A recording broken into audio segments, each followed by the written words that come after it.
उत्तराखंड जन एकता पार्टी के केंद्रीय अध्यक्ष व पूर्व कैबिनेट मंत्री दिनेश घने ने जिला सहकारी बैंकों की भर्ती प्रक्रिया को निरस्त किए जाने पर सीएम की सराहना की है और कहा कि टिहरी जिले में उक्त पदों को भरने के लिए उच्च बोली लाई जा रही है। इन्होंने मामले की उच्च स्तरीय जांच की मांग की।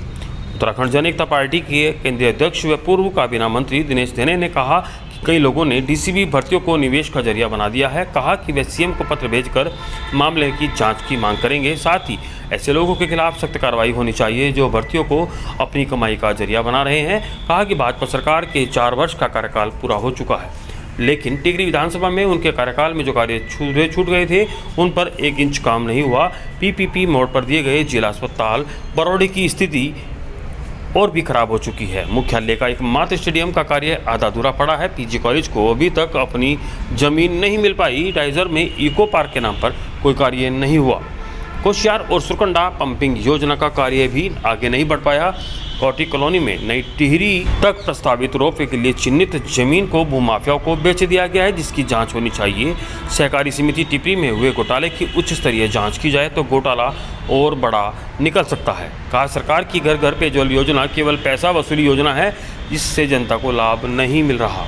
साथ ही कहा कि उत्तराखंड में 2022 के चुनाव में जो भी सरकार बनाएंगे उसे उत्तराखंड जन एकता पार्टी के सहयोग से ही बनाना होगा।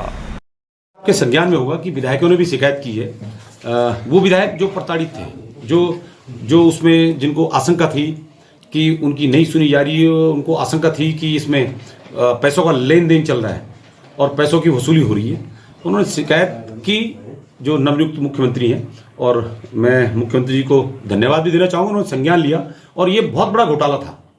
ये टिहरी में भी मैं बहुत परेशान था। मुझसे लोगों ने कहा कि यहाँ बिल्कुल, यहाँ तक कि जो बैंक के अंदर बैंक से जुड़े लोग हैं, चाहे वो प्रबंधन में चाहे कहीं, वो भी बहुत चिंतित थे। उन्होंने भी मुझ तक ये बात कही कि बहुत बड़ा एक रॉकेट काम कर रहा है और डायरेक्ट शासन से कर रहा है। यहाँ जिला स्तर पे नहीं, इससे पहले तो जिला स्तर पे भी हुई है। वो कांग्रेस के राज में भी घोटाले हुए हैं और इनके राज में भी हुए हैं।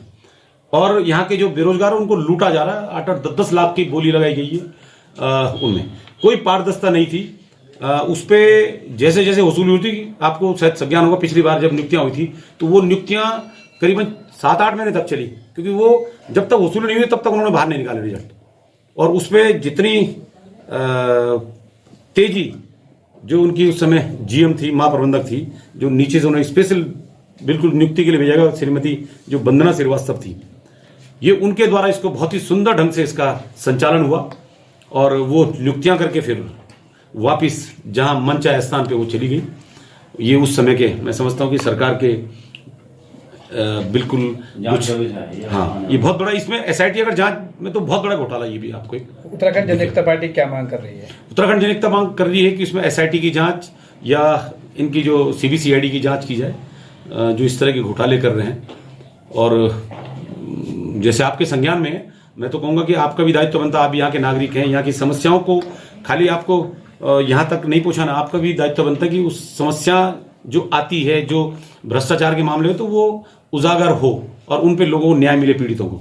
जैसे कि आपको पता, सहकारी बैंक में जो घोटाला हुआ, जो टिहरी के भाजपा के विधायक है, उनके प्रतिनिधि थे जागनेदार ब्लॉक के, उनकी पत्नी है उसमें आरोपी, और उस पर जांच नहीं हुई। उनके मैं समझता हूं कि गिरफ्तारी भी बहुत बाद में, इतना दबाव रहा कि, और आज उनकी अगर वो जांच सही ढंग से हो तो वो करीबन मैं समझता हूँ 80-90 लाख से ऊपर की वो रिकवरी होनी है उसमें।